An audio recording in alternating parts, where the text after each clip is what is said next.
I'm Rick Shaefer, and I'm an artist, and I have a studio in Bridgeport.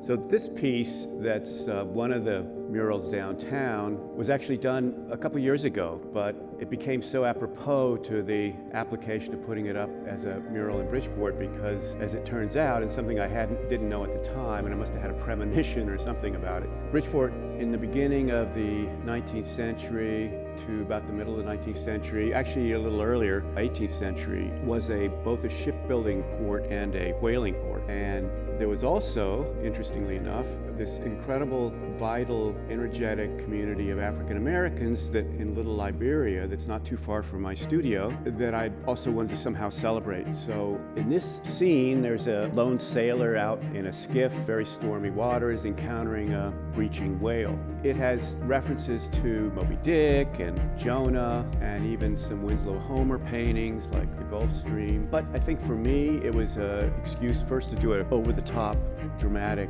seascape and to do a whale, but also to capture kind of this confrontation between man and nature in a kind of mythological setting. Even though there's this huge stormy background, there's this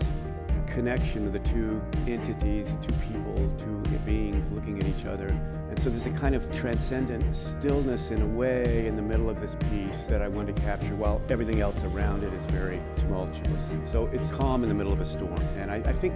for me, this and the other piece that I did for Bridgeport are about that kind of calm and hope and transcendence in the middle of a tumultuous time. The thing that I hope that people will see or feel is, first I think they'll be arrested by the fact that they're quite large. The cloud piece is 40 feet by 40 feet. It's on a building that's got a empty lot in front of it, so it's quite dramatic, almost like a portal into another existence. I think also the fact that they're black and white is interesting because we're often used to seeing murals in urban settings very colorful, so these will be kind of stand out off to themselves a little bit. I hope that people will get that aspect of, while the scenes themselves are stormy, the meaning behind them is one of hope and of perseverance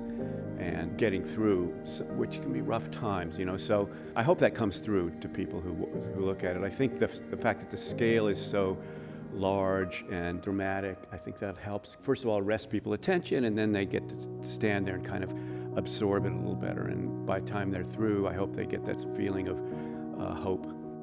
I think public art, when it's done well, has the potential to really invigorate a community and define a community, give a community some sort of totemic visual to sort of play off of and think about the community's own particular situation and makeup, have a chance to sort of, through art, like all art, whether it's public art, has a capacity to take one beyond where you're actually standing, where you're actually being, where you're actually living, and sort of give you food for thought for what could happen, what has happened, if it's historical, to sort of move the needle a little bit in a good way. So I think